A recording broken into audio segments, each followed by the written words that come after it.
கர்த்தருடைய பரிசுத்த நாமத்திற்கு மகிமை உண்டாவதாக. ஆண்டவராகிய இயேசு கிறிஸ்துவின் பரிசுத்த நாமத்தினாலே இந்த நாளிலும் இந்த ஆராதனைக்கு கூடி வந்திருக்கிற உங்கள் அனைவரையும் அன்போடு உங்களை நான் வாழ்த்தி உங்களை நான் வரவேற்கிறேன். இந்த நாளிலே மீண்டுமாக உங்களோடு கர்த்தருடைய வார்த்தையை பகிர்ந்து கொள்ளும்படியாக பரிசுத்த ஆவியானவர் கொடுத்த நல்ல ஆலோசனைக்காக கர்த்தரை நான் ஸ்தோத்தரிக்கிறேன். கர்த்தருடைய கிருபையினாலே கர்த்தர் இந்த வருஷம் தொடங்கி ஜனவரி மாதம் முதற்கொண்டு தொடர்ந்து ஒவ்வொரு வாரமும் ஆராதனையிலே கர்த்தர் ஒரு குறிப்பிட்ட ஒரு தலைப்பிலே ஒரு காரியத்தை தொடர்ந்து உங்களோடு பேசி கொண்டிருக்கிறார். அது என்னவென்றால், பெருக வேண்டும். நான் உங்களை பெருக செய்வேன் சொன்ன கர்த்தர், நீங்கள் பெருக வேண்டிய சில காரியங்களை குறித்து தொடர்ச்சியாக சொல்லி வருவதை நீங்கள் நினைவில் வைத்திருப்பீர்கள் என்று சொல்லி நான் நினைக்கிறேன். எதிலெல்லாம் நம்ம பெருக வேண்டும் என்று சொல்லி பார்க்கும்போது, முதலாவது அன்பில் பெருக வேண்டும், இரண்டாவதாக விசுவாசத்தில் பெருக வேண்டும், மூன்றாவதாக கிருபையில் பெருக வேண்டும் என்று சொல்லி தொடர்ந்து 3 வாரமாக நாம் தியானித்து வருகிறோம். இந்த கிருபையிலே பெருக வேண்டும் என்று சொல்லும் பொழுது எப்படி, என்ன, எவ்வாறு நாம் இருந்தால் அந்த கிருபையிலே பெருக முடியும் என்பதை கடந்த வாரத்திலே நான் உங்களுக்கு சொன்னேன். கர்த்தர் உங்களுக்கு அதிகமான கிருபையை அளிக்க வேண்டும் என்று சொன்னால் வேதம் சொல்லுகிறது, தேவன் பெருமை உள்ளவர்களுக்கு தேவன் எதிர்த்து நிற்கிறார், தாழ்மை உள்ளவர்களுக்கோ அவர் கிருபை அளிக்கிறார். அவர் அதிகமான கிருபை அளிக்கிறாரே, அதனால் தேவன் பெருமை உள்ளவருக்கு எதிர்த்து நிற்கிறார் என்று சொல்லி நாம் வாசிக்கிறோம்.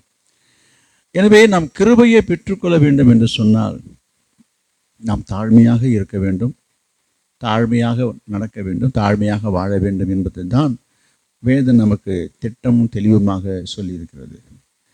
எனவே இந்த கிருபையிலே நாம் பெருகுவதற்கு வேண்டிய வழிமுறைகளை தான் கடந்த 2 வாரத்தில் நான் சொன்னேன். கர்த்தர் உங்களுக்கு அந்த அளவில்லாத கிருபையை அதிகமாக உங்களுக்கு தர வேண்டும் என்பதற்காகத்தான், நீங்கள் அந்த தாழ்மை என்கிற அந்த சுவாபத்துக்குள்ளாக, அந்த அனுபவத்துக்குள்ளாக கடந்து வர வேண்டும் என்பதற்காகத்தான் ஆண்டவர் அநேகரை அவருடைய சித்தத்தின்படி அவருடைய பாதையிலே அவர் நடத்துகிறார். அதை தான் நம்ம கடந்த வாரத்தில் பார்த்தோம், நொறுக்கப்படுதல். கடந்த வாரத்தில் பார்த்தோம், உடைக்கப்படுதல். ஆண்டவர் உங்களுடைய வாழ்க்கையிலே அதிகமான கிருபையை தர வேண்டும் என்று சொன்னால், அந்த தாழ்மையின் அனுபவம் உங்களுக்குள்ளே உருவாக வேண்டும் என்று சொன்னால், உங்களை உருவாக்குவதற்காகத்தான் ஆண்டவர் உங்களை உடைக்கிறார். உங்களை பயன்படுத்துவதற்காகத்தான், உங்களை பண்படுத்துவதற்காகத்தான் ஆண்டவர் உங்களை நொறுக்குகிறார் என்பதையும் கடந்த வாரங்களிலே நாம் பார்த்தோம். எனவே அதனுடைய தொடர்ச்சியாக இன்னும் கூட ஆண்டவர் அந்த அனுபவத்துக்குள்ளே நடத்துவதற்காக அவர் விரும்புகிறார் என்பதை இன்றைக்கு நாம் பார்க்க இருக்கிறோம். எனவே நான் உங்களுக்கு சொன்னேன், அப்போஸ்தலனாகிய பவுல் சொல்றாரு, நான் வாழ்ந்திருக்கவும் எனக்கு தெரியும், தாழ்ந்திருக்கவும் நான் கற்றுக்கொண்டேன். அப்ப தாழ்மையை அவர் கற்றுக்கொண்டதை அவருடைய அனுபவத்தின் மூலமாக அவர் சொல்றாரு, எனக்கு வாழ்ந்திருக்கவும் தெரியும், தாழ்ந்திருக்கவும் தெரியும், எந்த சூழ்நிலையிலும் மன ரம்மியமா இருக்க நான் கற்றுக்கொண்டேன் என்று சொல்றார். எனவே இந்த தாழ்மை என்கிற பாடத்தை அவர் ஆண்டவரிடத்தில் தான் கற்றுக்கொண்டதாக அவரே சொல்லுகிறார். எனவே இந்த நாட்களிலே நாம் கிருபைகளை பெறுவதற்கு நம்ம அந்த தாழ்மையின் சுவாபத்தில் நாம் வளர வேண்டும் என்று சொன்னால் ஆண்டவரிடத்தில் தான் அந்த தாழ்மையை கற்றுக்கொள்ள முடியும். எனவே இந்த குணம், இந்த சுவாபம் எனப்பட்டது வேறு எங்கும் யாரிடத்திலும் போய் நீங்கள் கற்றுக்கொள்ளவே முடியாது, வாய்ப்பே இல்லை. எனவே இயேசு சொல்லியிருக்கிறார், நான் சாந்தமும் மனத்தாழ்மையே இருக்கிறேன், என்னிடத்தில் வந்து என் நுகத்தை ஏற்றுக்கொண்டு என்னிடத்தில் கற்றுக்கொள்ளுங்கள் என்று கர்த்தர் சொல்லுகிறதை மத்தேயு 11:29 வாசிக்கிறோம் அல்லவா? அப்ப இந்த தாழ்மையை கற்றுக்கொள்ள வேண்டும் என்று சொன்னால் நாம் இயேசுவினுடைய பாதத்தில் தான் கற்றுக்கொள்ள முடியும். அதை கற்றுக் கொடுக்கக்கூடிய அனுபவமும் தகுதியும் வல்லமையும் ஆண்டவர் ஒருவருக்கு மட்டும்தான் உண்டு என்பதையும் நாம் மறந்துவிட முடியாது. நான் உங்களுக்கு சொல்லியிருக்கிறேன், என்னதான் நீங்கள் படித்தாலும் என்னதான் உங்கள் பிள்ளைகளை சில பள்ளிகளை படிக்க வைத்தாலும் சொல்லுவாங்க, ஒரே பாடத்திட்டம் தான், ஒரே புத்தகம், எல்லா பள்ளிக்கூடத்திலையும் ஒரே விதமான புத்தகத்தை தான் பயன்படுத்துகிறாங்க. ஆனால் ஒரு சில பெற்றோர்கள் தங்கள் பிள்ளைகளை வேறு பள்ளிகளுக்கு மாற்றும்போது சொல்லுவாங்க, அந்த பள்ளியில் சரியாக படித்து கொடுக்க மாட்டுறாங்க, என் பிள்ளை இந்த ஸ்கூலில் படித்தாதான்றாங்க. எப்படி அது? அதே புக்கு அதே பாடம். காரணம் என்ன? ஆசிரியர்கள் அந்த பிள்ளைகள் புரிந்து கொள்ளும் வண்ணமாக, புரிந்து கொள்வதற்கு இலகுவாக ஒரு சிலருக்கு சொல்லி கொடுக்குற ஆற்றல் இல்லை என்று நான் சொல்லுவேன். அவர் படித்திருக்கலாம், பட்டம் பெற்றிருக்கலாம், இல்லை அவர் ஆசிரியராக கூட தகுதி பெற்றிருக்கலாம். ஆனால் சொல்லி கொடுக்குற விதம்னு ஒன்று இருக்குது, உங்களுக்கே தெரியும். அப்படி பார்க்கும் பொழுது நான் சொல்ல வருகிறது, தாழ்மையை உங்களுக்கு சொல்லி கொடுக்கிற விதமாக, பக்குவமாக, அதற்குரிய அனுபவமும் தகுதியும் உடையவர் ஒருவர் உண்டு என்று சொன்னால் அது நம்முடைய ஆண்டவர் இயேசு ஒருவரை தவிர வேறு யாரிடத்திலும் போய் நீங்கள் தாழ்மையை கற்றுக்கொள்ளவே முடியாது. எனவே இயேசு தாழ்மையாகவே வாழ்ந்தார், தாழ்மை ரூபம் எடுத்து தாழ்மையாக வாழ்ந்தார் என்பதை நாம் அறிவோம். எனவே அவர்தான் நமக்கு ஒரு நல்ல முன்மாதிரி. எனவே அவரிடத்தில் தான் நாம் அதை கற்றுக்கொள்ள முடியும். பிரியமானவர்களே, சரி, நாம் ஏன் இந்த தாழ்மையை இன்னும் அதிகமாக உங்களிடத்து தாழ்மை இல்லை என்று நான் சொல்ல, நீங்கள் எல்லாம் தாழ்மைன்னா சுபாவம் உங்கள்கிட்ட இருக்கிறது. ஆனால் அடிக்கடி அவ்வப்போது உங்களுக்குள்ளே பெருமை தலை தூக்குகிறது என்று நான் சொல்லுவேன். நீங்கள் எப்படிங்க சொல்கிறீங்க? நான் சொல்கிறேன், நீங்கள் விரும்பியோ விரும்பாமலோ, நீங்கள் விருப்பப்பட்டு விருப்பப்படாமலேயோ, உங்களை அறியாமலேயே உங்கள் இருதயத்தில், உங்கள் சிந்தையிலே பெருமைகள் வரக்கூடும். ஆமாம், ஏனென்றால் இந்த பெருமை என்கிறதான இந்த குணம், இந்த சுபாவம் என்பது பிசாசுக்குரியது, சாத்தானுடையது. வேதம் சொல்லுது, பெருமை உள்ளவனுக்கு தேவன் எதிர்த்து நிற்கிறான். காரணம் என்ன? அவன் பெருமையினால தான் விழுந்தவன், பெருமையினால தான் அவன் சாத்தான் என்ற பெயரோடு வாழ்ந்தவன். எனவே இந்த பெருமை என்கிற சுபாவம் நம்முடைய இருதயத்தில் எப்படியாயிலும் கொண்டு வர வேண்டும், உங்கள் மனதிலே, உங்கள் சிந்தையிலே கொண்டு வர வேண்டும் என்பதற்காக பிசாசு எப்பொழுதுமே அவன் மகை தேடி சுற்றி திரிந்து கொண்டிருக்கிறான். எனவே இந்த பெருமை என்கிற சுபாவம் எப்பொழுதுமே உங்களுக்கு நேரடியாகவே வந்து உங்களுக்கு முன்பாக நிற்காது. எனவே சாத்தான் என்ன செய்வான்? அவனை நீங்கள் அடையாளம் கண்டு கொள்ளக்கூடாது என்பதற்காக, அவனை அடையாளம் கண்டுபிடிக்க முடியாதபடிக்கு அவன் என்ன செய்வான் என்று சொன்னான், முகமூடி போட்டு கொண்டு வருவான். திருடர்கள்லாம் பார்த்தீங்கன்னா நிறைய இடத்துல கேள்விப்பட்டிருப்பீங்க, என்ன ஆள் அடையாளம் தெரியக்கூடாதுன்றதுக்காக முகத்தை மறைச்சிக்கிறது, மூஞ்சை கட்டிக்கிறது, அப்படிலாம் நம்ம செய்திகளை கேள்விப்படுறோம் தானே. அதே போல தான் பிசாசும் ஒரு முகமூடியை அணிந்து கொண்டு தான் உங்களிடத்தில் பெருமையை கொண்டு வருவான். அது எப்படிங்க என்று சொன்னால், அந்த முகமூடி தான் புகழ்ச்சி, பாராட்டு. இந்த புகழ்ச்சிக்கும் பாராட்டுக்கும் மயங்காதவர்கள் யாருமே கிடையாது.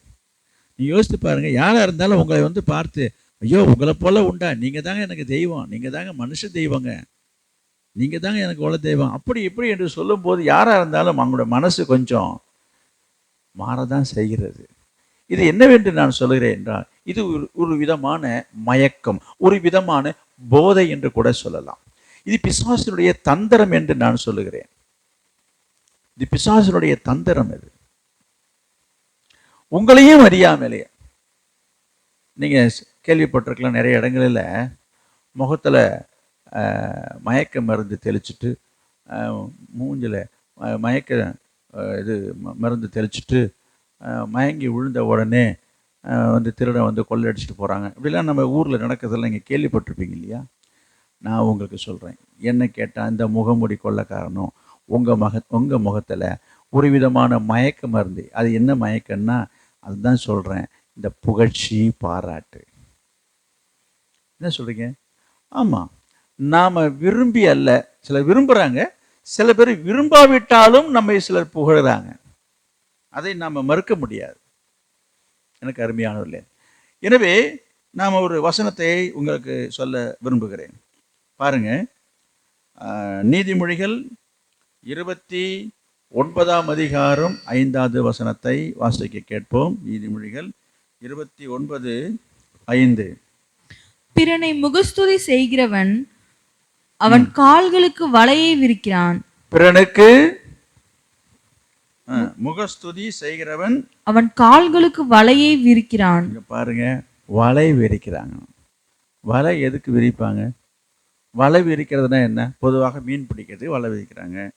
இன்னும் சில பேர் வந்து இந்த குருவி அது இதெல்லாம் வைக்கிறதுக்கு கூட சிலர் வலை வைக்கிறாங்க. ஏதேதோ வலை வைத்து பொறி வைத்து சில காரியங்களை பிடிக்கிறதை நம்ம கேள்விப்பட்டிருக்கிறோம். அப்போ ஒருத்தவங்க வலை விரிக்கிறாங்க என்று சொன்னாலே அந்த வலையில வந்து அவங்க சிக்க வைக்கணும் அல்லது சிக்க வைக்க வேண்டும் என்பதற்காகத்தானே வலை விரிக்கிறாங்க என்பதை நீங்கள் சிந்திக்க வேண்டும். அப்போ இந்த வசனம் என்ன சொல்லுகிறது? நன்றாக பாருங்க. நீதிமொழிகள் 29:5 நாம் பார்க்கிறோம். பிறனை முகஸ்துதி செய்கிறவன் அவன் கால்களுக்கு வலை விரிக்கிறான். அப்படின்னா என்ன? உங்களை வந்து உங்கள் அருகில் வந்து உங்கள் முகத்தை பார்த்து, அண்ணா நீ ரொம்ப அழகாக இருக்கிற, நிறைய காரியங்களை சொல்லிகிட்டே போகலாம். அழகாக இல்லாதவங்களோட அழகாக இருக்கிறன்னா ஒரு சந்தோஷம் வந்துடுதுங்க. நீங்கள் ரொம்ப நல்லா பேசுகிறீங்க, நீங்கள் சிரிச்சா அழகாக இருக்கீங்க, ஏதாவது நீங்கள் போட்டிருக்க ட்ரெஸ்ஸு நல்லா இருக்குது. பெண்கள் இந்த விஷயத்தில் ரொம்ப அதிக வீக்குன்னு சொல்லலாம். இந்த புடவை ரொம்ப நல்லா இருக்குது, எங்கே எடுத்ததுனாக்கா ஒரே சந்தோஷம் ஆகிடுவாங்க அவங்கெல்லாம். இந்த புடவை நல்லா இருக்கே அப்படின்ட்டு.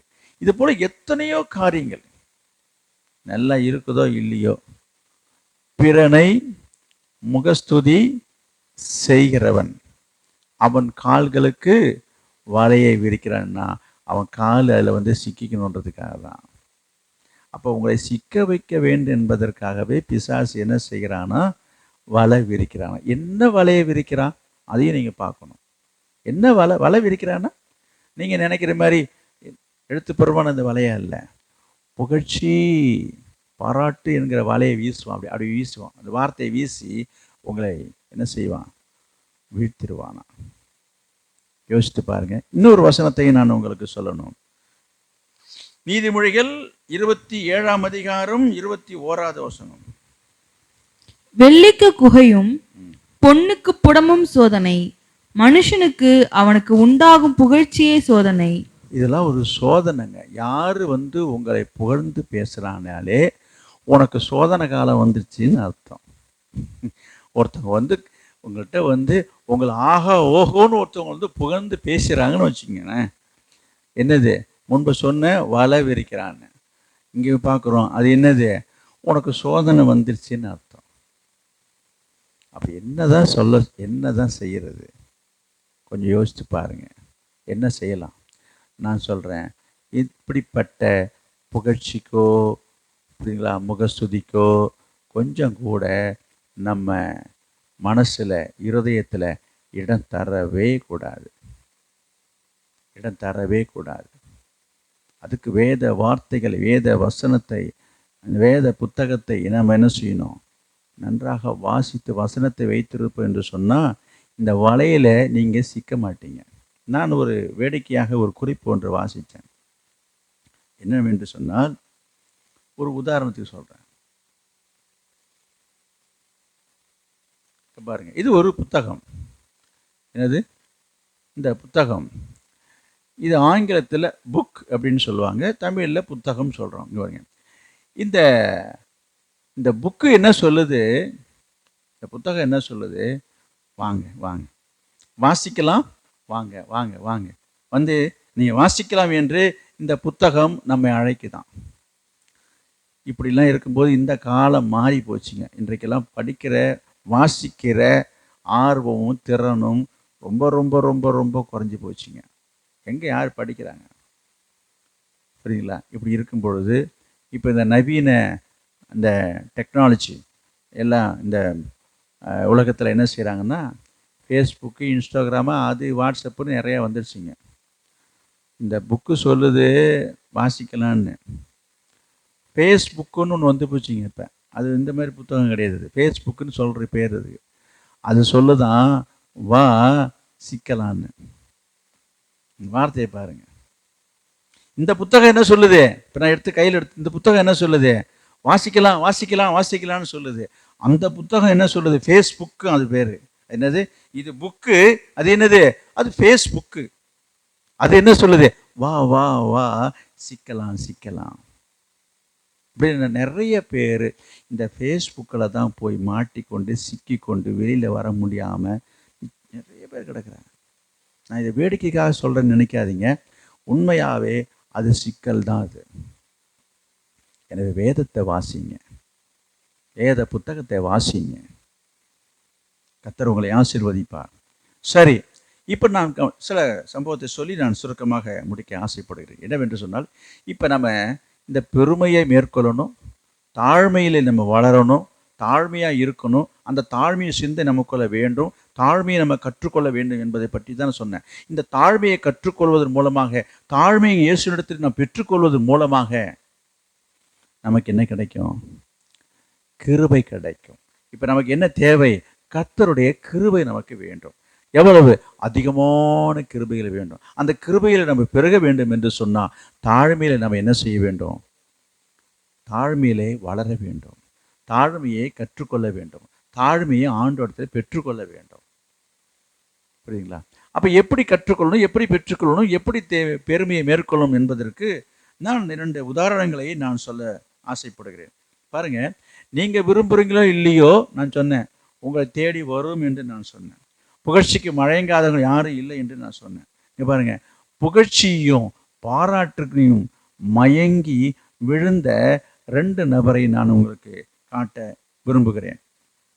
அப்போஸ்தலர் நடபடிகள் 12ஆம் அதிகாரம் 21வது வசனம் 22வது வசனத்தையும் வாசிக்கலாம். அப்போஸ்தலர் நடபடிகள் 12:21.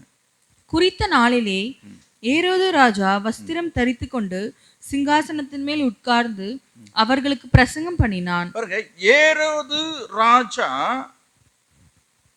ஏரோது ராஜவஸ்திரம் தரித்து கொண்டு சிங்காசனத்தின் மேல உட்கார்ந்து பிரசங்கம் பண்ணினான் இருக்குது. அவன் என்ன பிரசங்கம் பண்ணான் அது அப்பாற்பட்ட விஷயம்.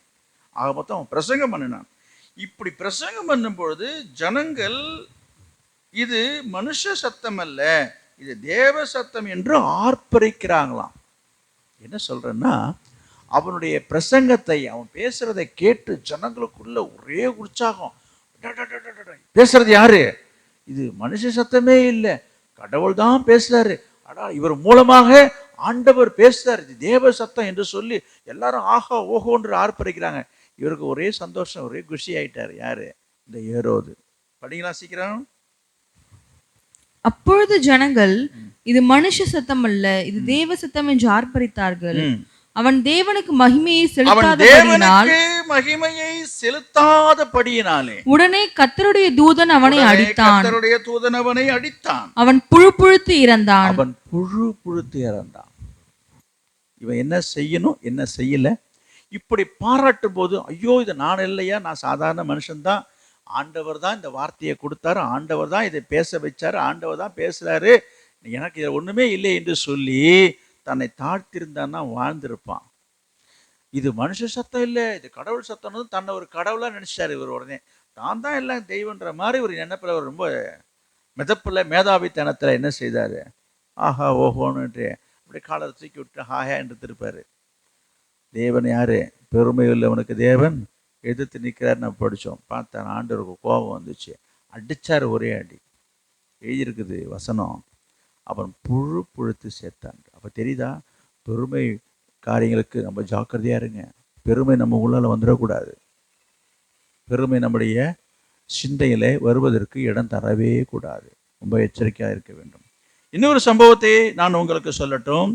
தானியேல் 4ஆம் அதிகாரம் 29வது வசனம். தானியேல்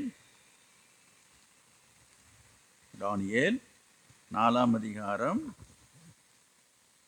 29வது வசனம். 12 மாதம் சென்ற பின்பு ராஜா பாபிலோன் ராஜ்யத்தின் அரண்மனை மேல் உலாவிக் கொண்டிருக்கும் போது, ராஜா பாபிலோன் ராஜ்யத்தினுடைய அரண்மனை மேல மாடியில உலாவி கொண்டிருக்கும் பொழுது, இது என் வல்லமையின் பராக்கிரமத்தினால், என் மகிமை பிரதாபத்திற்கென்று, என் வல்லமையின் பராக்கிரமும் என் மகிமை பிரதாபத்துக்கென்று ராஜ்யத்துக்கு அரண்மனையாக நான் கட்டினது மகா பாபிலோன் அல்லவா என்று சொன்னான். பார்த்தீங்களா? கட்டினது என்பது உண்மைதாங்க. அதை அவன் சொல்லுகிறான். என்னது? என் வல்லமை, என் மகிமை, நான் கட்டின என்னது? மகா பாபிலோன் என்று சொன்ன பொழுது படிங்க. இந்த வார்த்தை ராஜாவின் வாயில் இருக்கும் போதே, இந்த வார்த்தை ராஜாவின் வாயிலே சொல்லு படிங்க இருக்கும் போதே இருக்கும் பொழுது வானத்திலிருந்து ஒரு சத்தம் உண்டாகி, ராஜாவாகிய நேபுகாத் நேச்சாரே, ராஜாவாகிய நேபுகாத் நேச்சாரே, ராஜ்யபாரம் உன்னை விட்டு நீங்கிற்று, உன்னை விட்டு நீங்கிற்று, மனுஷரினின்று தள்ளப்படுவாய், மனுஷரிலிருந்து தள்ளப்படுவாய், வெளியின் மிருகங்களோட சஞ்சரிப்பாய், வெளியின் மிருகத்தோடு சஞ்சரிப்பாய், மாடுகளைப் போல் புல்லை மேய்வாய், மாடுகளைப் போல புல்லை மேய்வாய். இப்படியே உன்னதமானவர் மனுஷருடைய ராஜ்யத்தில் ஆளுகை செய்து தமக்கு சித்தமாய் இருக்கிறவனுக்கு அதை கொடுக்கிறார் என்பதை நீ அறிந்து கொள்ளும் மட்டும் 7 காலங்கள் உன்மேல் கடந்து போகும் என்று உனக்கு சொல்லப்படுகிறது என்று விளங்கினது. பாருங்க, நான் இப்ப சொன்னமே, நம்ம படிச்சோமே, நீங்க கேட்டீங்களே, இந்த வார்த்தை அவன் வாயில இருக்கும் பொழுதே கர்த்தருடைய வார்த்தை வந்து சொல்லுது, டிஸ்மிஸ், நீ ராஜாவா இருப்பதற்கு தகுதியல்ல என்று சொல்லி ஆண்டவர் சொல்ல, நான் உன்னை ராஜ பதவியிலேருந்தே உன்னை தள்ளிடுவேன்றார். எவ்வளோ பயங்கரமான ஒரு காரியமாக இருக்குது பாருங்க, கர்த்தருடைய காரியம். ஏன்? பெருமை உள்ளவனுக்கு தேவன் எதிர்த்து நிற்கிறார். ஞாபகம் வச்சுங்க.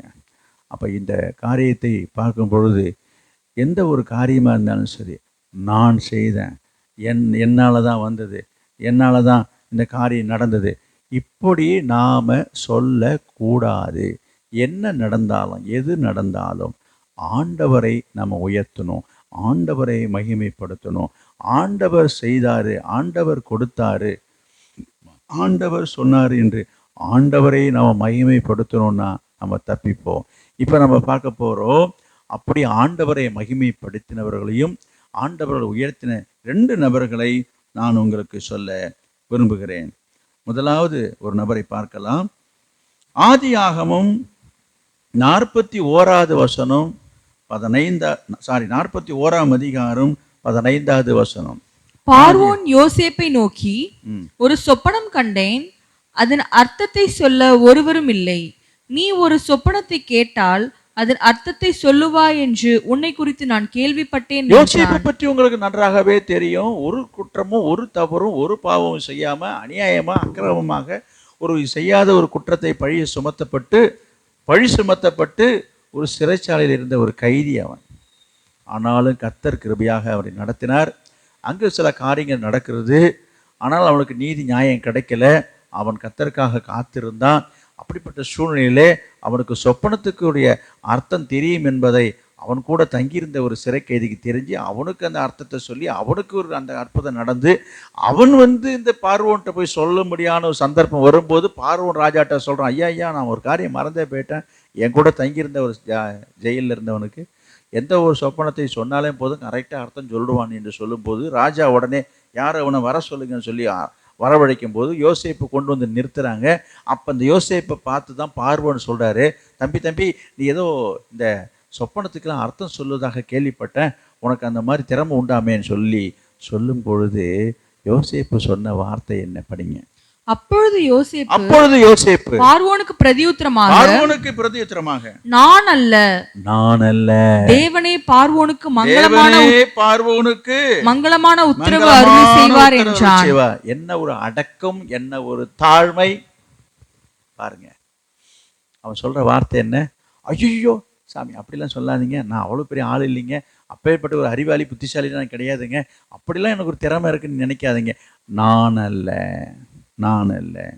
என்னது? நான் அல்ல, தேவனே பார்வோனுக்கு மங்களகரமான உத்தரவு தருவார். ஆண்டவர் தாங்க உங்கள் சொப்பனத்துக்கு அர்த்தத்தை சொல்ல முடியும். நான் அல்ல. நான் உங்களுக்கு சொல்ல வந்த விஷயம் என்னன்னா, உங்களை பார்த்து பலர் இது போல பாராட்டும் பொழுதோ புகழும் பொழுதோ புகழ்ச்சியாக பேசும் பொழுதோ அந்த புகழ்ச்சியான வார்த்தைகளை நீங்கள் மறுத்து பேசுகிற பழக்கம் உங்களுக்கு உண்டா? நான் உங்களுக்கு சொல்கிறேன், நீங்கள் என்னதான் ஜபம் பண்ணி ஒரு வியாதி குணமாக இருக்கலாம், நீங்கள் ஜபம் பண்ணி யாராவது ஒருத்தவங்களுக்கு வயிற்று வலி சுகமாக இருக்கும், நீங்கள் ஜபம் பண்ணி ஒரு பேய் பிசாசு ஓடி இருக்கும், நீங்கள் ஜபம் பண்ணி யாருக்காவது ரொம்ப தீராத ஒரு வியாதி, ஒரு ஜுரம் அல்லது காய்ச்சல், எந்த ஒரு பிரச்சனைகளோ புரியுதா, நீங்கள் ஜபம் பண்ணி ஒரு அற்புதம் நடந்திருக்கும். நடக்காத ஒரு காரியத்தை ஆண்டவர் செய்திருப்பார் உங்க ஜெபத்தை கேட்டு. இது போல எத்தனையோ காரியங்கள் உங்கள் மூலமாக உங்க ஜெபத்தை கேட்டு கர்த்தர் செய்திருப்பார். உடனே அந்த நன்மையை கண்டவர்கள், அற்புதத்தை பார்த்தவர்கள் உங்களை தெய்வமாக பார்க்க ஆரம்பிச்சிருவாங்க. சுற்றி உள்ளவங்கலாம், ஐயோ அந்த அக்கா, ஐயோ அந்த அண்ணன், ஐயோ இவர் ஜெபம் பண்ணுனாக்க எல்லாம் கேட்குதுன்னு சொல்லி உங்களை ஆஹா ஓஹோன்னு சொல்லும்போது நம்ம உச்சி குளிர்ந்துடவே கூடாது. உங்கள் உச்சி குளிர்ந்தது உங்கள் புடரில் தட்டுற மாதிரி தட்டி ஆண்டவர் கீழே தள்ளிடுவார். இப்போ நான் அதுக்கு உதாரணம் சொன்னேன். நமக்கு அந்த மாதிரி ஒரு போதை வரும், அந்த மாதிரி எண்ணம் வரும், அந்த மாதிரி சிந்தை வரும். நம்ம உடனே என்ன செய்யணும்?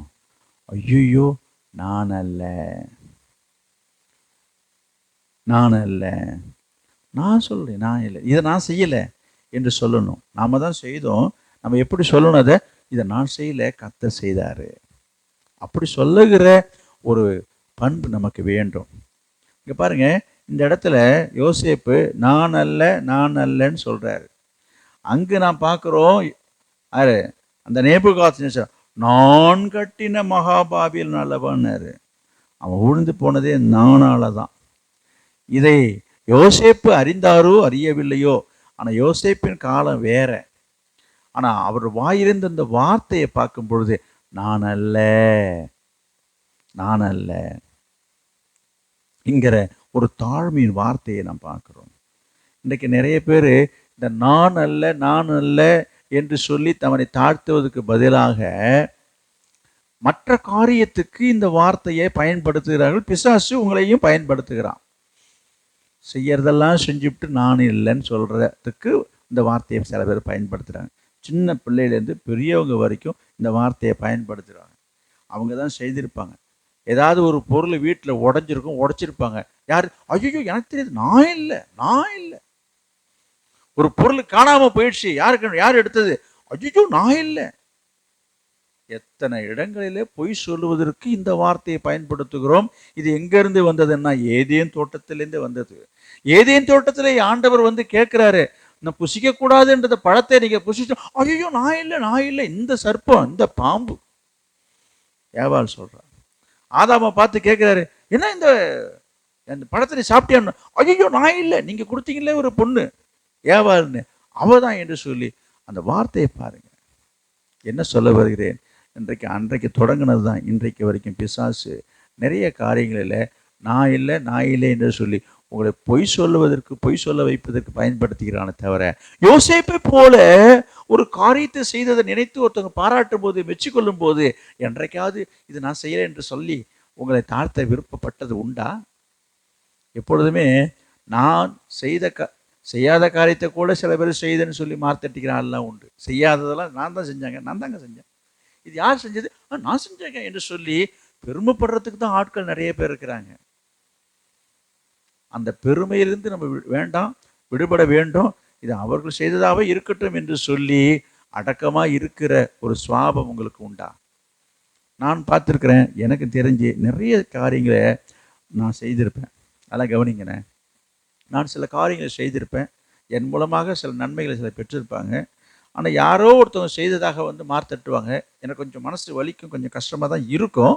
ஆனாலும் பரவாயில்ல, அது தேவையில்லை. நான் அதை நல்லதாக எடுத்துப்பேன். இதுக்கு இப்போ யார் செஞ்சா என்ன? நிறைய பேர் எப்படி யோசிப்பாங்க. ஒரு முறை கவனிங்க, ஒரு சம்பவம் எனக்கு ஞாபகத்துக்கு வருகிறது. ஒரு மனிதரை பார்த்து கேட்டாங்களாம். நான் அது பேரை சொல்ல விரும்பலை. அவர் நல்ல மனுஷன். அவர் உங்கள் வாழ்க்கையில் உங்களுடைய திறமையில், உங்கள் திறமையின் மூலமாக நிறைய பேர் வளர்ந்துருக்கிறாங்க, பெற்றிருக்கிறாங்க, நன்மையை பெற்றிருக்கிறாங்க. அவர்கள் உங்களால் வளர்ந்து உயர்ந்த இடத்துக்கு போகும் பொழுது இது உங்களால் தான் வந்தது, உங்களால் தான் நடந்தது, நீங்கள் தான் இதுக்கு காரணம் என்று உங்களை நினைக்காம உங்களை எல்லாரும் மறந்துடுறாங்களே, உங்களை ஒதுக்கி தள்ளிடுறாங்களே. இதை பற்றி நீங்கள் என்ன நினைக்கிறீங்கன்னு ஒருத்தர் கேட்டார். ஒரு பேட்டி எடுக்கிறாங்க. ஒரு பெரிய ஒரு நல்ல மனுஷன் அவர். அதுக்கு அவர் சொன்ன பதிலை நீங்கள் கேட்டு பாருங்களேன். இப்போ நான் சொல்கிற விளக்கத்தை, அதை பற்றி நீங்கள் கவலைப்பட்டதே இல்லையே அப்படின்னு கேட்குறதுக்கு, நான் அதை பற்றி கவலையே படுறதில்லை. எப்படி உங்களால் கவலைப்படாமல் இருக்க முடியுது? கவனிங்க, உங்களை பயன்படுத்திக்கிறாங்க, உங்கள் உழைப்பை பயன்படுத்திக்கிறாங்க, உங்களுடைய உதவி ஒத்தாசையை அவங்க பயன்படுத்திக்கிறாங்க. உங்களால் தான் ஆளாகிறாங்க, உங்களால் தான் உருவாகிறாங்க, உங்களால் தான் நல்ல பேர் கிடைச்சிட்டு இருக்கு. ஆனால் இன்றைக்கு உங்களை ஒதுக்கி தள்ளிட்டு போயிட்டு இருக்காங்க. நீங்கள் என்ன இப்படி சொல்கிறீங்களேன்னு? அதுக்கு அவர் சொன்ன காரியத்தை பாருங்க. மட்டுமில்லை, ஒதுக்கி தள்ளிட்டு நான் தான் என்கிறத போல நிறைய விஷயங்களில் தன்னை முன்னிலைப்படுத்திட்டு உங்களை பின்னால் தள்ளிட்டாங்களே. நீங்கள் உங்கள் பதில் என்னன்னு கேட்டதுக்கு அவர் என்ன தெரியுமா சொன்னார்? ஒரு கல்யாணம் ஆகட்டும், ஒரு புதுசாக ஒரு வீடு கட்டட்டும். என்னது? ஒரு புதிய வீடு கட்டி இன்றைக்கு வீடு குடி போகிறாங்கன்னு சொன்னால் என்ன செய்வாங்க? வீட்டுக்கு முன்னால் 2 வாழை மரத்தை கட்டுறாங்க இல்லையா? அந்த 2 வாழை மரத்தை கட்டும் பொழுது அந்த வாழை மரம் என்ன சொல்லிட்டு இருக்கோம் சொல்லுங்க? அந்த வாழை மரம் கவனிங்க, இந்த வீடு கட்டுவதற்கு உதவியாக இருக்கிறது எது என்று சொன்னால் பாருங்க, என்னதான் காலம் எழுப்பினாலும் என்னதான் செவுறு வச்சாலும் வீடு ஓட்டணும்னா அதுக்கு முட்டு கொடுக்கறதுக்கு சவுக்கு முட்டு வேணுமா வேணாமா? சொல்லுங்க, தேவையா இல்லையா? நீங்கள் பார்த்துருக்கீங்களா? எல்லா வீட்டுக்கும் சென்ட்ரிங் அடிக்கிறேன்னு சொல்லி முட்டு கொடுக்குறாங்க பாருங்க. இந்த முட்டு கொடுத்து பாருங்க, இந்த கூரையை போட்டு இப்படியெல்லாம் பிரயாசப்படுறதுக்கு அது 15 நாள் 20 நாள் அவங்க எடுக்கிறதுக்கு, அது எல்லாத்தையும் பாரத்தெல்லாம் தாங்கி இந்த வீடு, அது மட்டுமா அந்த முட்டை பிரித்து போட்டதுக்கு அப்புறம் திரும்ப சாரம் கட்டி அந்த வீடு பூச்சி பூசுவாங்க. அப்புறம் அந்த சாரத்தை கட்டி வீட்டுக்கு வெள்ளை அடிப்பாங்க, கலர் அடிப்பாங்க, பெயிண்ட் அடிப்பாங்க. அதுக்கும் அந்த கழியை தான் பயன்படுத்துவாங்க. இப்படி எல்லாத்துக்கும் பயன்படுகிற இந்த முட்டு கொடுக்குற அந்த கழியானது வீடு கட்டி முடித்த பிற்பாடு வீடு குடி போகும் பொழுது இந்த முட்டு எங்கே கிடக்கும்? ஒரு மூலையில் போய் கிடக்கும். எங்கே கிடக்கும்? கண்ணுக்கு மறைவா எல்லாரும் வந்து போகிற இடமா அதை கொண்டு போய் அங்கே போடுப்பா என்று சொல்லி எங்கேயோ ஒரு மூலையில் கிடக்கும். இந்த வீடு கட்டுவதற்கு, இந்த வீடு வளர்ந்து உயர்ந்து வருவதற்கு காரணமாக இருந்த, உதவியாக இருந்த இந்த முட்டு இன்னைக்கு ஒன்றுக்கும் உதவாத போல மறைவாக கிடக்குதுங்க. எங்கேயோ ஒரு தோட்டத்தில் ஒரு தோப்புல இருந்த 2 வாழை மரத்தை கட்டு கொண்டது முன்னால் வந்து நிற்க வச்சுருக்குது. இந்த வாழை மரம் என்ன பேசிகிட்டு இருக்குது? என்னது? நான் எங்கே இருக்கிறேன்? நான் தான் இந்த வீட்டுக்கு முன்னால். எல்லாரும் என்னை பார்த்துட்டு தான் உள்ளே போகணும், என்னை தாண்டி தான் போகிறோம், என்னை தான் முன்னால் கட்டி வச்சுருக்கிறாங்க. நீ இவ்வளோ நாளாக இருந்து என்ன பிரயோஜனம் என்பது போல் அந்த முட்டை பார்த்து இந்த வாழை மரம் சிரிச்சுட்டு இருந்திருக்கும். ஒரு கற்பனையாக சொன்னாலும் நீங்கள் சிந்திச்சு பாருங்கள், இருக்கும் தானே?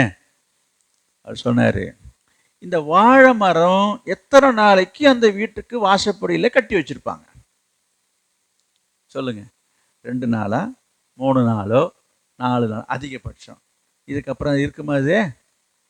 இதுக்கப்புறம் இந்த வாழை மரத்தை முன்னால் வச்சுருப்பாங்களா? அதை காஞ்சி வதங்கி போயிடும். தேவைப்பட்ட தண்டு கிண்டு எடுக்கிறதுக்காக வெட்டி தூக்கி கொண்டு போய் குப்பையில் போடுறான்ட்டு போடுவான். இது எத்தனை நாள் வாழ்வு? 3 நாள் வாழ்வோடு முடிஞ்சுச்சா? 4 நாள் வாழ்வோடு முடிஞ்சுச்சா? இப்போ இந்த முட்டை இந்த வீட்டிலேருந்து கழட்டி தூக்கி எட்டை கொண்டு போட்டாங்களே, இந்த முட்டை என்ன ஆகும்? தெரியலையா உங்களுக்கு? புரியலையா? என்னது? அடுத்தாப்புல வேற ஒரு வீடு கட்டுறதுக்கு இந்த முட்டை கொண்டு போகிறான்.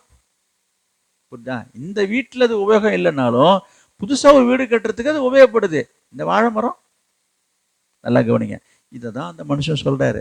அவர் சொன்னாராம், நான் வாழை மரத்தை போல இருக்க விரும்பலை, நான் இந்த முட்டை போலவே இருந்துட்டு போகிறேன். அப்படின்னா என்ன? அநேகருடைய வாழ்க்கையில் அவங்க உயர்வதற்கும் அவங்க வளர்வதற்கும், புரியுதா, நான் மற்றவருக்கு உதவியாக இருந்துகிட்டே நான் போகிறத விரும்புகிறேன்னு தவிர இந்த மாதிரி எல்லாத்துக்கும் முந்திரி கொட்டை மாதிரி நான் முன்ன நின்று இந்த வாழை மரம் போல் வாழ்ந்து என் வாழ்க்கையை அழிச்சிக்க விரும்பலை. வாடுற வரைக்கும், இந்த உலகத்தில் இருக்கிற வரைக்கும் இந்த முட்டு போல் என்ன செய்ய போகிறேன்? அநேகருக்கு நான் பயன்பட்டுட்டு போகிறேன். என்னால் எத்தனை பேர் பயன்பட்டாங்க தானே சொல்கிறீங்க? பரவாயில்ல, எனக்கு ஒரு முக்கியத்துவம் கொடுக்கணும் அவசியம் இல்லை. நான் என்ன சொல்ல வருகிறேன், இந்த காரியத்தை சிந்திக்கும் பொழுது அது அருமையான ஒரு தத்துவம் இருக்கு பாருங்க. நம்ம சிந்திக்க வேண்டிய, யார் சொன்னாலும் அது அப்பாற்பட்ட விஷயம். இது என்னை ரொம்ப கவர்ந்த ஒரு விஷயம். நான் உங்களை சொல்கிறேன், நீங்கள் ஒரு காரியம் செய்கிறீங்க, நீங்கள் ஒரு வேலையை செய்கிறீங்க, நீங்கள் ஒரு பெரிய இதே போல் செய்கிறீங்க, உங்களுக்கு பேர் இல்லை, உங்களுக்கு பாராட்டு இல்லை, உங்களை கண்டுக்கலை, உங்களை மதிக்கலை, உங்கள் மனசு எவ்வளோ துக்கப்படும்? அந்த முட்டை போல் உங்களை தூக்கி போடும்போது உங்கள் மனசு எவ்வளோ வேதனைப்படும்? தளர்ந்து போகாதீங்க. அந்த மனுஷன் சொன்னது தான் இப்போ நான் உங்களுக்கு சொல்ல வரேன். என்ன பண்ண போகிறோம் நம்ம? அட என்னையா நீ தூக்கி போட்டனா இன்னொன்று, அடுத்து நம்ம என்ன செய்ய போகிறோம்? அநேகருக்கு நம்ம வாழ வழி காட்டணும். அநேகருடைய வாழ்க்கையினுடைய உயர்வுக்கு நம்ம உதவியாக இருக்கிறோம் என்கிற மனப்பான்மையோடு வாழ்வது தான் சிறந்த வாழ்க்கை. இதை தான் நான் என்ன சொல்ல வந்தேன், இந்த தாழ்மையின் சுவாபம் இருக்கிறவர்கள் தான் இப்படி சொல்ல முடியும். இப்போ நான் சொன்னேன்னு இப்போ ஒரு கருத்து சொன்னேன்னு பாருங்க, இது சொன்னது ஒரு உலக மனுஷன்தான், ஆனால் அதில் அடங்கியிருக்க தத்துவம் எவ்வளோ பெரிது யோசித்து பாருங்க.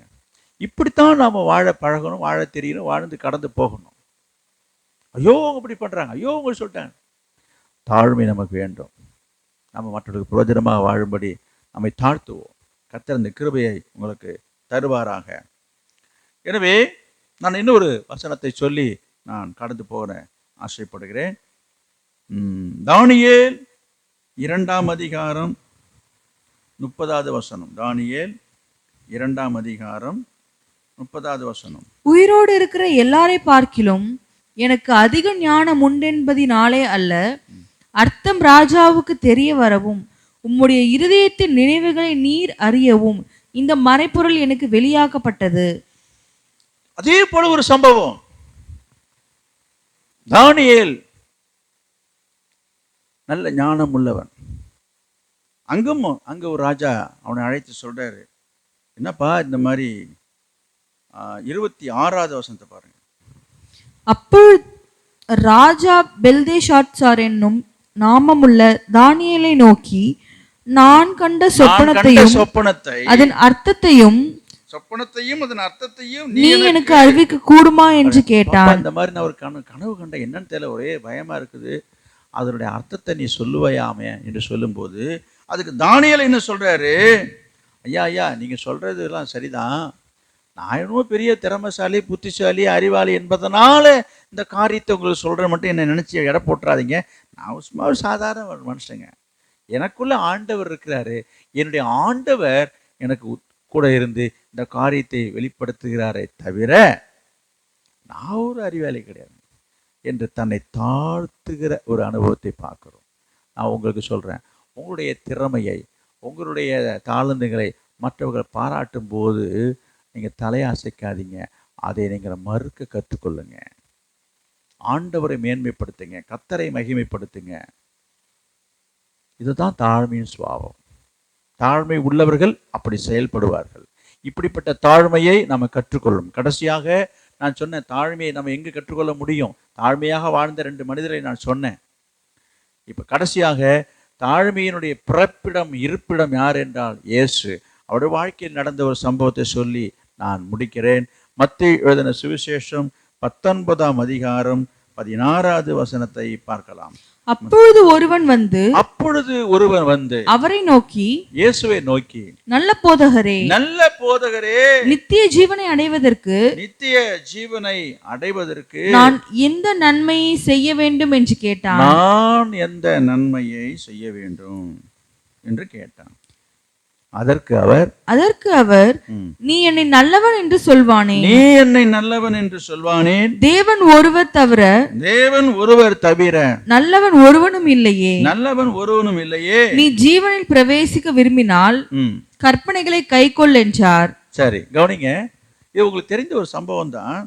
ஒரு வாலிபன் ஒருவன் ஓடி வந்து இயேசுவினிடத்துல வந்து பணிந்து கொண்டு பணிவாக கேட்கிறான்.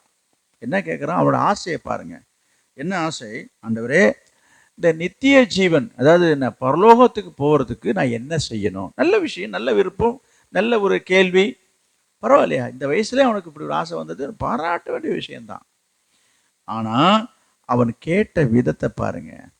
இப்படி கேட்கும் பொழுது பரலோகம் போகிறதுக்கு நான் என்ன செய்யணும்னு கேட்டான். நித்திய ஜீவனை பெறுவதற்கு இயேசு என்ன செய்திருக்கணும்?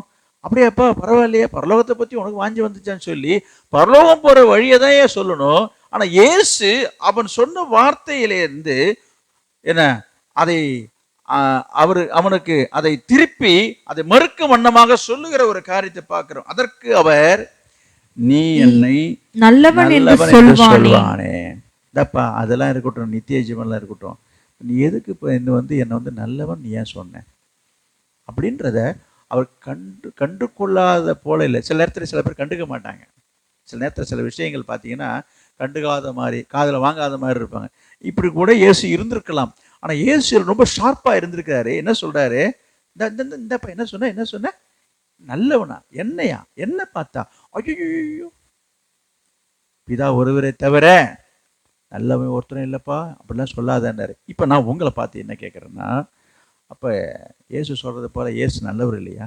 ஐயா, ஊர் உலகமே தெரிஞ்சு கிடக்குது நம்ம ஆண்டவர் இயேசு நல்லவர். பாடலே நம்ம பாடுறோம், நம் இயேசு நல்லவர். உண்மையாகவே அவர் நல்லவர், அதில் எந்த விதமான மாற்று கருத்தும் இல்லை. அப்படி நல்லவராக இருக்கும்போது அந்த நல்லவராக இயேசு சொல்கிற வார்த்தை என்ன? என்ன நல்லவன் சொல்லாதேன்றாரு. அப்போ அவர் கெட்டவரா?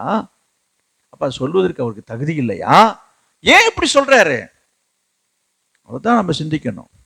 அப்ப நல்லவராக இருந்த இயேசுவே தன்னை நல்லவர் என்று சொல்லுவதை ஏற்றுக்கொள்ளல, அதை மறுக்கிறாரு என்று சொன்னா, அங்க அவர் சொல்ற விளக்கத்தை பாருங்க. என்ன சொல்றாரு? பிதா ஒருவரை தவிர நல்லவன் ஒருவனும் இல்லையே. இங்க பாருப்பா, இந்த உலகத்துல யாரும் நல்லவன் கிடையாது. யாரு? கடவுளை தவிர என்ற அர்த்தத்துல சொல்றாரு. அது மட்டுமல்ல, அவர் மனித உருவெடுத்த தெய்வம் அல்லவா? எனவே தனக்கு வருகிற மகிமையை, மேன்மையை அவர் பிதாவுக்கு கொடுக்க விரும்புகிறார் என்பதை தான் இது தெளிவாக தெரிகிறது. அவர் நினைச்சிருந்தா அதை ஏற்றுக்கொண்டிருக்கலாம், தலையை அசைச்சிருக்கலாம், ஆவட்டிருக்கலாம், ஆமான்ற ஆமோதிச்சிருக்கலாம். இந்தப்பா இந்த வார்த்தை வேண்டாம். அப்போ சிந்தையில கூட, வார்த்தையில கூட தனக்குள்ள இந்த பெருமையான எண்ணம் வந்துவிடக்கூடாது என்பது மட்டுமல்ல, இதற்கு இந்த மேன்மைக்கும் மகிமைக்கும் புகழ்ச்சிக்கும் விட்டிட்டவர், காரணமாக இருக்கிறவர், அதுக்கு உரியவர் யாரு என்று சொன்னா பிதா ஒருவர் தான் என்பதிலே இயேசு தெளிவாக இருக்கார். நான் என்ன சொல்ல வருகிறேன் உங்களுக்கு சொன்னேன்னா, இப்படி இயேசுவே அப்படி இருக்கும் பொழுது உங்களை பார்த்து யாராவது ஒருத்தர் நல்லவங்கன்னு சொன்னா கூட, ஐயோ நானே ஒரு பாவி, என்னை பார்த்து நல்லவன் சொல்றேன்னு சொல்லக்கூடிய ஒரு மன நிலைமை நமக்கு வேணும். நாம் நல்லவராக இருந்தாலும் நல்லவனாக வாழ்ந்தாலும் நாம் அதை ஏற்றுக்கொள்ளக்கூடாது. ஆண்டவர் தான் நல்லவர். இன்னும் சொல்லப்போனால், உண்மையை சொல்லப்போனால், நாம் எல்லாம் பாவத்தில் பிறந்தவர்கள், பாவத்தில் வாழ்ந்தவர்கள், பாவியாக இருந்துதான் இன்றைக்கு நம்ம பரிசுத்தமாக்கப்பட்டிருக்கிறோம். நம்ம இன்னும் யோக்கியம் கிடையாது சொல்கிறாங்களே, இன்னும் யோக்கியம் என்ன தான் இருந்தாலும் கர்த்தர் நம்மை பாவத்தில் கழுவி இருக்கிறாரு, மன்னிச்சிருக்கிறாரு, அதெல்லாம் ரைட்டு, இல்லைன்னு சொல்ல. ஆனால் பவுல் எழுதுகிறார் ஒரு இடத்துல, உங்களுக்கு தெரியும், உங்களுக்கு பாவிகளை ரட்சிக்க கிறிஸ்து இயேசு இந்த உலகத்துக்கு வந்தார் என்று எழுதியிருக்கிறதே, அவர்களில் பிரதான பாவி நான் தான்றாரு. அப்படின்னா என்ன அர்த்தம்? நீங்க புரிஞ்சுக்கிற மாதிரி நான் சொல்றேன். அதுல 1 நம்பர் பாவி யாருன்னா நான் தான்றாரு. அப்படி சொல்றாரு. சில நேரத்துல யாரையாவது மிகப்படுத்தி பேசும்போது சொல்லுவாங்க பாத்தீங்களா, ஐயோ அவனா, ஒப்பப்பப்பா, 1 நம்பர் ரவுடிடா அவன், 1 நம்பர் திருடு, ஐயோ இருக்கிறதுலே அவன மாதிரி இல்லவே இல்லை, அப்படி சொல்றாங்கல்ல. அதை தான் இங்க பவுல் எழுதுறாரு. நான் பிரதான பாவின்னு என்ன அர்த்தம்? இருக்கிறதுல என்ன மாதிரி மோசமான பாவி இல்லைன்னு அவர் எழுதுறாரு. எழுதுறவர் யாரு? பாவி எழுத முடியுமா? பரிசுத்தமாக்கப்பட்ட பவுல் எழுதுகிற வார்த்தை என்ன? அது தாழ்மையினுடைய வெளிப்பாடு. சில பேர் நினைக்கிறாங்க, என்ன அப்படி சொல்றாங்க? நோ, நாம் அப்படி சொல்லுவது தவறு அல்ல. இது நமக்குள்ள பெருமையை கொண்டு வராமல் இருக்கும், உங்களை தற்காக்கும், உங்களை பாதுகாக்கும். எனக்கு அன்பானவர்களே, இங்க நான் பார்க்கிறோம், இயேசு என்ன சொல்றாரு? இயேசு என்ன சொல்றாரு? என்னை நல்லவன் என்று சொல்வானே. உங்களை பாராட்டும் போது, உங்களை மற்றவர்கள் புகழும் போது, உங்கள் திறமையை மெச்சிக்கொள்ளும் பொழுது நீங்கள் அதை மறுக்கிறீங்களா? ஏன் மறுக்கணும்னு நான் சொன்னா, அது உங்கள் மனசில் வந்து தங்கும் பட்சத்தில், உங்கள் சிந்தையில் வரும் பொழுது உனக்குள்ள அது பெருமையை கொண்டு வரும். அந்த பெருமை உனக்குள்ள வரும்போது தேவன் என்ன செய்வார்? எதிர்த்து நிற்பார். பெருமை உள்ளவனுக்கு தேவன் எதிர்த்து நிற்கிறான்னு சொல்றது. அப்ப சிந்தையில கூட, நினைவில் கூட, மனதில் கூட நமக்கு என்ன வரக்கூடாது? பெருமையான எண்ணம் வரக்கூடாது. அப்படிப்பட்ட நேரங்களிலே நாம் என்ன செய்ய வேண்டும்? அப்படி வந்துருச்சு என்ன செய்யணும்? உடனே போய் முழங்கால் படியிட்டு ஆண்டு சமுத்திரம், ஆண்டவரே, இந்த எவ்வளவும் நான் இதற்கு தகுதி உடையவன் அல்ல, நான் நல்லவன் இல்லை, நான் ஒரு பாவி என்று நம்மை தாழ்த்தும் பொழுது, தாழ்த்த வேண்டும். அப்படி தாழ்த்தும் பொழுது கர்த்தருடைய கிருபை உனக்குள்ளே உண்டாகும். அதெல்லாம் இல்லாம ஒரு தெனாவிட்டா நடக்குது, ஒரு தெனாவிட்டா ஒரு பார்க்கறது, தெனாவிட்டா ஒரு பேசுறது, ஒரு மிடுக்கா ஒரு நடந்துக்கிறது, அப்படி காட்டிக்கிறது, உலுக்கிக்கிறது, பண்ணிக்கிறது, என்னமோ தானே ஒரு பெரியவர். தான் ஒன்றும் இல்லாமல் இருந்தும் தன்னை ஒரு பொருட்டென்று எண்ணுகிறவன் தன்னைத்தானே வஞ்சிக்கிறான் என்று எழுதியிருக்கிறது. சும்மா ஒன்றும் இல்லாத வெத்து வெறுமையாக இருக்கிறவங்களாம் இன்னும் பெரியா இருக்கிற மாதிரி காட்டிக்கிறாங்க. இதெல்லாம் ஆபத்துன்னு நான் சொல்கிறேன். இதை கண்டு நீங்கள் மயங்காதீங்க. இவங்களை பார்த்து காப்பி அடித்து கற்றுக்கொள்ள நினைக்காதீங்க. இன்றைக்கி சில பேர் அப்படி இருக்கணும் நீங்கள் அப்படிலாம் வாழணும்னு நீங்கள் நினைக்காதீங்க, விரும்பாதீங்க, அதையெல்லாம் பின்பற்றாதீங்க. இயேசுவை பின்பற்றுங்க, நீ வாழலாம். தெரியுதா உங்களுக்கு? இன்றைக்கு நிறைய பேர் செய்கிற காரியங்கள் பார்த்தீங்கன்னா, நான் உதாரணத்துக்காக சொல்கிறேன், தப்பாக எடுத்துக்கொள்ளாதீங்க. உதாரணத்துக்காக சொல்கிறேன். படிக்கவே தெரியாதுங்க, கை நாட்டு கை விறகு வைக்கிறவனாக இருப்பான். அவன் சட்டையில் பார்த்தா 2 பேனா இருக்கும். ஆமாங்க. இன்னும் சில பேருக்கு மணி பார்க்கவே தெரியாதுங்க. ஸோ பல ஒரு வாட்சை போட்டு ஆட்டிட்டு பாருங்க. ஒரு மணி கேட்டாக்கா முழிப்பான். மணி பார்க்கறதுக்கு கூட தெரியாது. நான் எல்லாரையும் சொல்லலை, இப்படிலாம் சில மனிதர்கள் இருக்கிறாங்கன்ற சொல்கிறேன். அப்போ அவனுடைய எண்ணம், அவனுடைய ஆசை எப்படியா இருக்குது?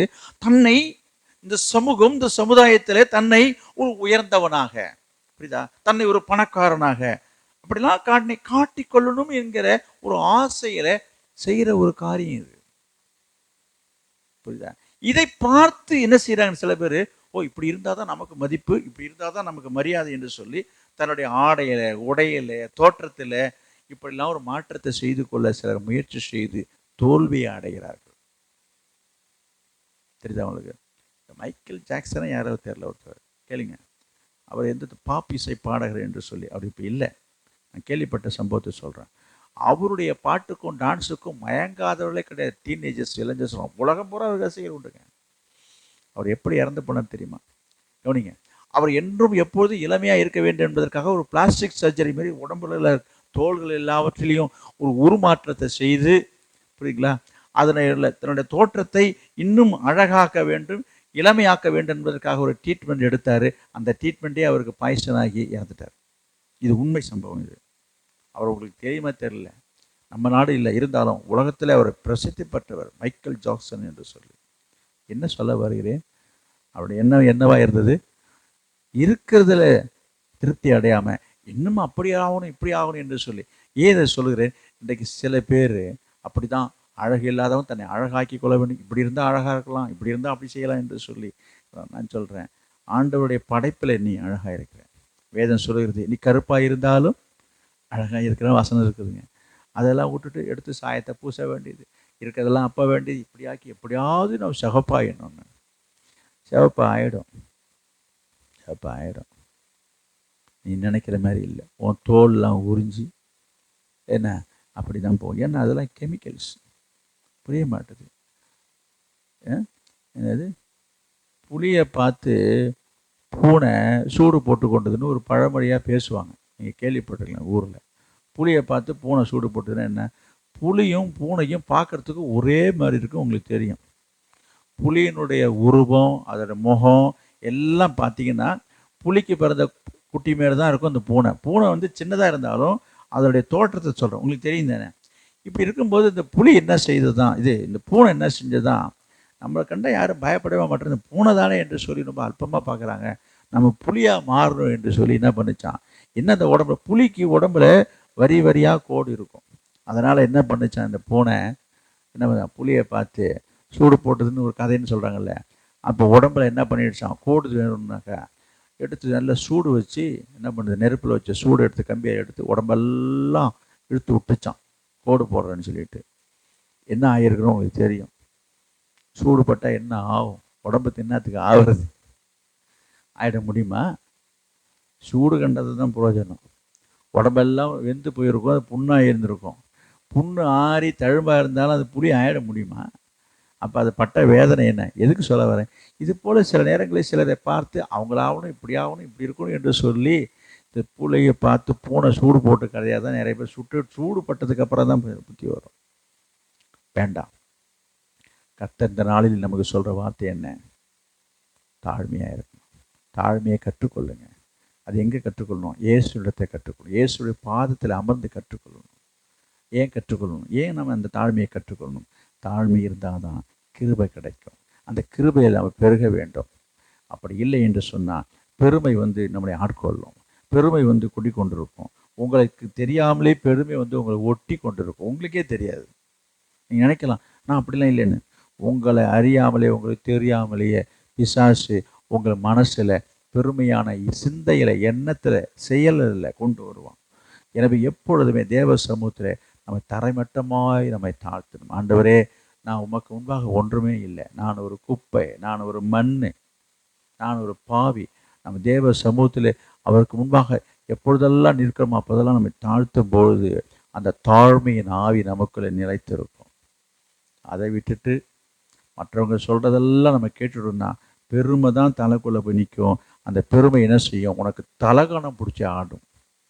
சில பேர் தலகணம் பிடிச்சுன்னு சொல்கிறாங்களே, அந்த பெருமையாகப்பட்டது அது உன் தலையில் இருக்கும்போது உனக்கு தலை கணம் வரும். தலை கணம் வந்தால் என்ன ஆகும்ன்றது உங்களுக்கு தெரியும். தலை அதிகமான கணம் வந்தால், தலைகணம் வந்தால் தறிகட்டு தான் போகும், விஷமாரி தான் போகும், தடுமாறி தான் போகும். எனவே தாழ்மை உள்ளவர்களாக இருப்போம். தாழ்மை சிந்தையை நம்ம தரிப்போம்.